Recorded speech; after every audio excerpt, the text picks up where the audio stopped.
What is up, people? Dunna here, and today we get to complete the trilogy of Sigma lens reviews for the Contemporary series with the tiny and fantastic bokeh master, the 56mm f1.4. This lens is the third in the Contemporary series, following the stunningly sharp 30mm f1.4 and the wonderfully wide 16mm f1.4.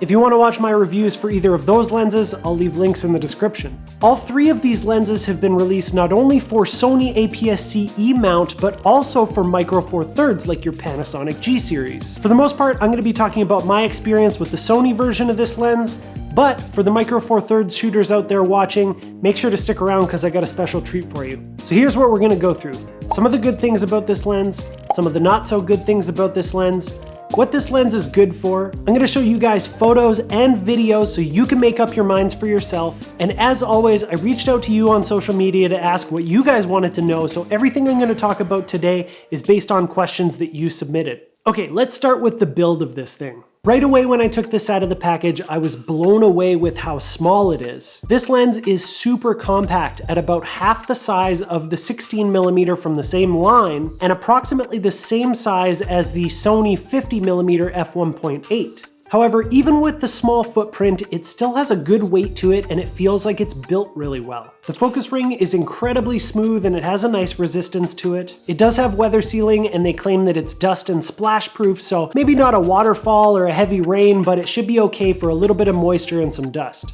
The size and weight of this lens pairs really nicely with my Sony a6500. It balances well and it really does honor the idea of the mirrorless cameras being nice and compact, easy to carry around. Now, what about image quality? Sigma boasts that this lens has image quality to rival their Art series line of lenses. And while I didn't do any direct comparisons to the Art line, I will say that the image quality out of this thing is fantastic. I took my first couple of photos without really thinking too much about it, just trying to get an initial impression, and right away I was so impressed with how amazingly sharp this lens is. The colors and the contrast really do remind me of what you see from the more expensive Art line. It's definitely got that Sigma look to it. The 30mm f1.4 from this same line has been DxOMark's sharpest APS-C Sony E-mount lens that you can buy since it came out. So I was really eager to see if the 56mm could beat it. And in my testing, I do think that the 56mm is slightly sharper than the 30mm, which is really amazing considering how sharp that 30mm already was. I also tested it against the Sony 50mm f1.8 for APS-C, and the 56mm basically blew the Sony out of the water. Wide open at 1.4, this lens is tack sharp in the middle, and although it's not perfect, it's still pretty sharp all the way out to the corners. And if you just stop it down to even f2 or f2.8, you're getting pretty much a sharp image all the way through. I did notice a small amount of color fringing on high contrast areas, but it really wasn't a whole lot, and it's really easily fixable with a couple of adjustments in Lightroom, so on a practical level, that doesn't really bug me. Now, everybody always wants to know about these third-party lenses and how they do with focusing on the Sony bodies. And at this point, I'm pretty convinced that Sigma pretty much has it figured out. The 56mm focuses really well using the A6500's autofocus features to their fullest. For photography, I found the speed of the autofocus to be great with very little hunting, even in some really challenging low-light situations at f1.4 with that shallow depth of field. When shooting portraits with this lens, using the eye autofocus feature was a snap, and the accuracy was great. In video mode, I found the autofocus to be smooth and accurate. It played really well with the settings that I have dialed into my a6500. Basically the same quality that I would expect from a Sony lens. Now with manual focusing, although I think they do keep getting better with every lens that they put out, it's still that fly-by-wire system, so it's never gonna feel as good as an actual physical focusing system. That being said, as someone who's pretty used to the manual focusing being all focus by wire on these type of lenses, I do think that they've done a nice job with this one. Now let's talk about that focal length and that beautiful f1.4 aperture. 56mm might seem like a weird focal length when you first hear it, but if you take into account that 1.5 times crop that you're getting on the Sony version, you're actually actually getting an 84mm equivalent lens, which is right in the wheelhouse of that 85mm length that so many portrait photographers have come to love. And with the super fast f1.4 aperture,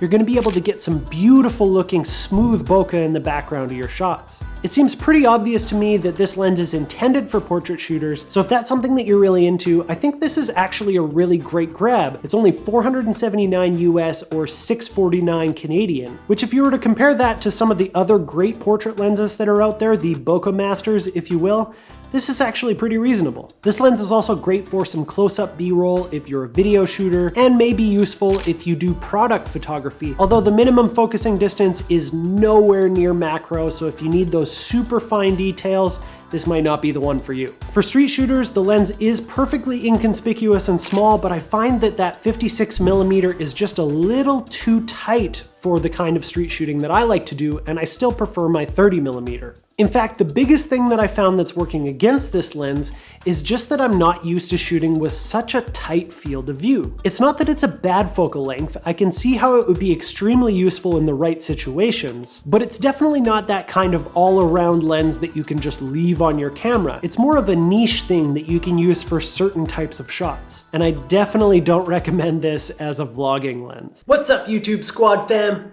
Let's get right into it. Just like the rest of the contemporary line, this lens has no image stabilization in it, but it's more apparent in this lens because it has that tighter focal length. You're gonna see more of those little handshakes because you're further zoomed in. So if you're using this lens for video, you'll have to be more careful with your handheld shots, or you're gonna have to use something like a gimbal or a tripod to get those nice steady shots. Speaking of the focal length of this lens, I've only been referring to the APS-C version of this lens for Sony. If you're a Micro Four Thirds user, this is going to be a 112mm equivalent, so even tighter than the APS-C version. But since I'm not a Micro Four Thirds user, I invited my friend Gerald from his channel Gerald on Dunna to give us his take on how this lens works on a Micro Four Thirds system.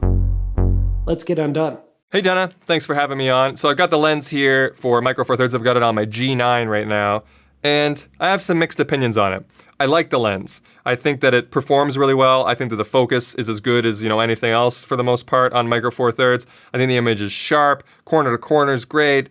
I like the balance and the weight of it. I'm kind of curious how you like it on your Sony because your Sony body is a little bit smaller. But I think that it balances really well. And I was actually able to get pretty steady shots considering that it's 112mm equivalent for the G9. That's a bit tight for steady handheld shots for the most part. But with that tightness, that comes the other side that I didn't really like that much. It's a bit too tight for anything that I would personally do with it. Now, I'm sure there's people out there for whom this will fill a perfect niche, and for them, it's probably going to do a better job than anything else would at that price point. And I think for Sony, the focal length is probably going to be a little bit better, but I'm curious to see how you like the focal length because the crop factor is obviously reduced. But for me, I tried in a few different applications. For portraits, I thought it was a bit too tight. I'm more of an 85mm guy. I know there's people that like shooting 105, 120, 135, but that's not me. For video, I try to use it as a B cam, as a second angle with some tighter coverage, and the coverage was just too tight for my studio. You need to have this thing like 10, 12 feet away in order for it to produce a result that you want. And at that point, I think you'd probably be better off with like a telephoto zoom for more flexibility, even though, yeah, you'd be trading off some light with the smaller aperture. So I think it's designed well. I like it. There's like some weather sealing in it that's pretty good. Great price point, but I don't have any use for it. But I think if you do have a use for it, you're gonna love it. I think if the 120mm range on Micro Four Thirds is something you're after, for this price, with this edge-to-edge sharpness, it's gonna be a perfect product for you. And I also think Sony users will like it, but obviously I'm gonna let you handle that, Dunna. Anyway, that's it. Thanks for having me. I look forward to hearing your thoughts.